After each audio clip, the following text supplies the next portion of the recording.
سعد مساكم حبايبي، أهلا وسهلا فيكم. اليوم عوامة، جو برد عنا في عمان، زي هيك بدنا عوام. هنا يا قلبي أول شي بنقول بسم الله. هنا معلقة خميرة كبيرة ومعلقة سكر، بنحط عليهم نص كوب مية. تقريبا هي أخذت معي كوب ونص مية، ويمكن احتاج كمان معلقة مية، يعني كوب ونص مية مع كمان معلقة مية.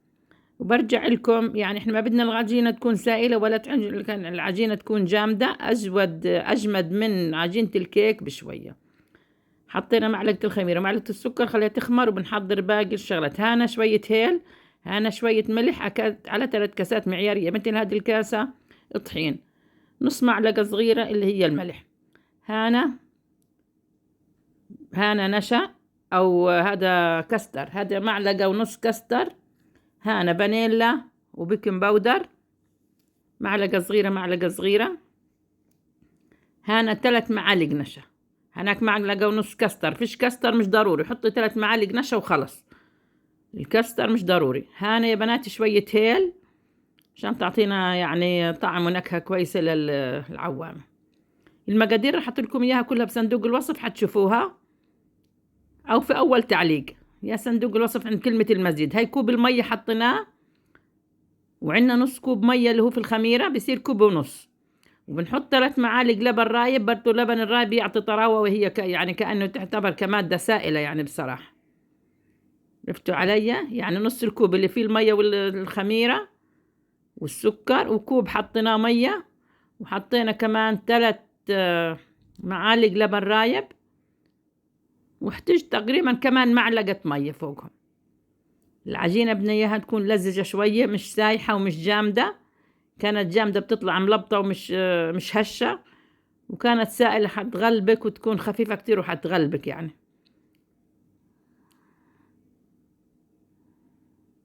حطيت نتفة مية في الصحن اللي كان فيه اللبن، اللي هي تقريبا مقدار المية اللي قلت لكم عنه، مقدار المعلقة.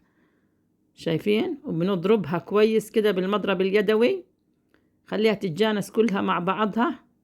هاي شوية المية اللي حطيتها، شايفين؟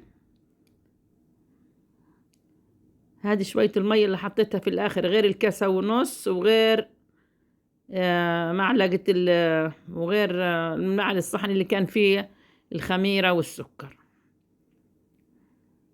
هنا في الآخر بعد ما ضربتها كويس بنضرب، وصارت العجينة ملسة وناعمة، بحط معلقتين زيت فقط، بس كده تمام. بنخلي الزيت كمان يتجانس مع بعضه هو العجينة، وبنغطيها عشان تخمر.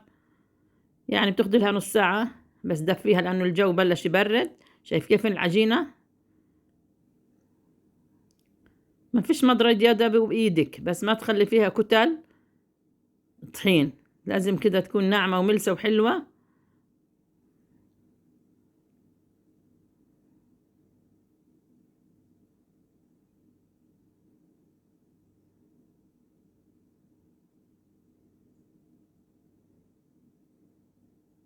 شايفين كيف بتقطع؟ أنا بديها زي هيك تقطع، لما ترفعيها تلاقيها قطعت معك، مش تكون سائلة، مش تقطع كمان تكون يابسة كتير. يعني زي ما بيقولوا عين الحر ميزان.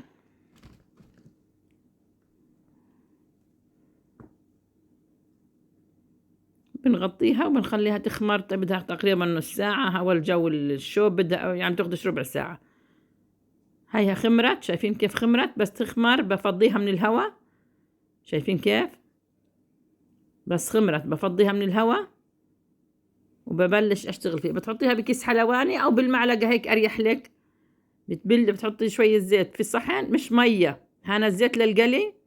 بتحطي في صحن صغير شوية زيت، بتغطي المعلقة هذه في الزيت، كل ما ترفع حبة بتغطي المعلقة في الزيت، بتكيها من الزيت عشان تنزل معاك بسهولة في زيت القلي. مش مية، كانوا زمان يحطوا مية تلاقي الواحد يقول لك فقعت في وجهي وطرطشتني الزيت. بليت ايدي بشوية زيت، بسم الله. شايفين كيف حتسقط الحبة؟ هتسقط الحبة لحالها. برجع الحين قابلها بزيت عشان ما تغلبني. كل ما يعني ما تاخذي شوية عجينة بليها بشوية الزيت، ما راح تغلبك، راح تسحل لحالها. والكبر الحجة الحبة اللي تقطعيها صغيرة كبيرة أكبر أصغر قد ما بدك. العجينة مش جامدة كتير ومش سائلة كتير، أجمد من عجينة الكيك بشوية، تعطيك نتائج هيك، تكون الحبة خفيفة من جوا بتكون فيها لبة طرية من جوا بس مش ملبطة، مش يابسة، ومن برا مقحمشة وروعة. الزيت يا بنات أول إشي بتكون النار حامية، بنوطيه شوية بصير أعلى من الوسط بشوية، أعلى من الوسط بشوية، وبس تلون. احنا بدنا اياها نقليها وجهين، بدك اياها تكون طرية شوية، ما تقليها وجهين، وجه واحد وبتنزليها في القطر كده. احنا بس تشوف هذه الحبة لزقت في بعض، صار الحبتين ملزقات في بعض مش مشكلة. في ناس وجه واحد ما بحبهاش تكون ناشفة كتير، ما تعمليها وجهين، اعمليها وجه واحد وحمريها مزبوط، بس النار تكون وسط، وبعدين حطيها في القطر. انا بدي اعملها وجهين بصراحة عشان يضل منها شوية لبكرة، عشان ما تضل ما تصبح طرية كتير. هاي انا طلعت هناك بس لونت، هذيك لسه مش جاهزة، هذيك بدي اردها يعني مش متحمرة كويس، حتى لو طلعتيها ابيض من هيك شوية بكون كمان احسن. شايفين كيف تنزل معك بسرعة الحبة لما تبليها بالزيت، ولا بتغلبك ولا بتلزق، حتى المعلقة شايفين فيش فيها اشي.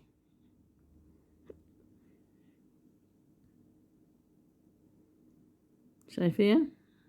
خلاص يا ام محمد بكفي الطنجرة، بلاش يلزقن في بعضهن، خلاص بلاها هالحبة. بلاها هالحبة، بلاها هالحبة.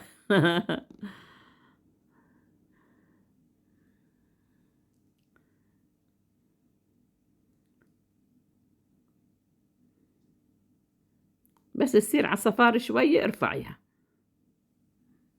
عشان بدنا نقليها وجه تاني. ولما بدنا نقلي الوجه التاني بناخد الجزء اللي بارد، اللي يعني آخر أول إشي عملناه بنبدأ فيه هو أول، مش نبدأ في آخر إشي السخن. هيا لقيت بدنا إيش، وطينا الغاز، هلقيت وطينا الغاز هنا أقل من النار اللي كان عليها في الأول، وبننزل شوية شوية وتكون النار هادية عشان يتحمر ويقحمش.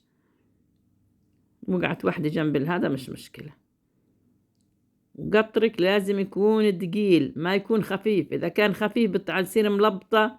واحدة بتسألني بتقول لي القطر بارد ولا سخن، أنا بتعجل معايا يا حبيبتي، ما بيصير تطلعي سخن في قطر سخن، حتشتش وبصير معك زي الخبزة، بتكون حلوة بس زي الخبزة. بس إذا كان يعني قطرك سخن وهيك مية خفيف، لازم يعني يكون القطر الجامد شوية. القطر بحطي 4 كاسات سكر أو 3 كاسات سكر، أنا حطيت 4 كاسات سكر ب3 كاسات مية وعصرة ليمون، حطيتهم ربع ساعة لثلث ساعة وطفيت عنهم وخلاص. طلعوا. لازم يكون القطر هنا تقيل يا بنات، إذا كانت القطر خفيف حتكون معاك متشتشة ومفشفشة هيك زي الخبزة، يعني تحسي بحلاوة بس ما لهاش لا قرشة ولا إشي، بس حتصير نافشة وتتفتفت أصلا ومعجنة. النار هنا واطية، بضل أقلب فيهم أخليهم كلهم ياخدوا نفس اللون. شايفين بحاول يعني الشقة اللي هذا بحاول أقلبها زي ما قلت لكم، النار حتكون هنا واطية، لما أحمرها تكون النار واطية. والدرجة اللي بتحبيها أفتح أغمق أنت بتشوفي يعني.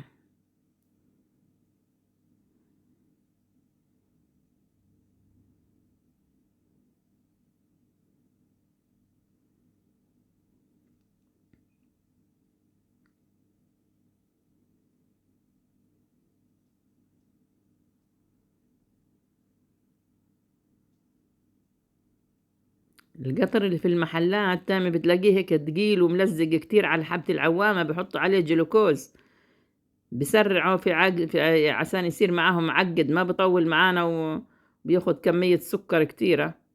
هاي السكر هنا أنا عندي تقيل، هلقد مع الحرارة بخف شوية، تقلو بيسيح شوي. شايفين كيف تقيل زي العسل يعني تحسيه. لما تحطوا عليه هذا اللي هي سخنة يعني بطرى شوية. بنكمل كل الكمية على الطريقة هذه، بقلبها هنا أخليها في القطر لما اني اسوي الوجبة اللي وراها، وتعطينا النتائج هذه، وإشي فاخر من الآخر. علينا وعليكم بالعافية يا قلبي.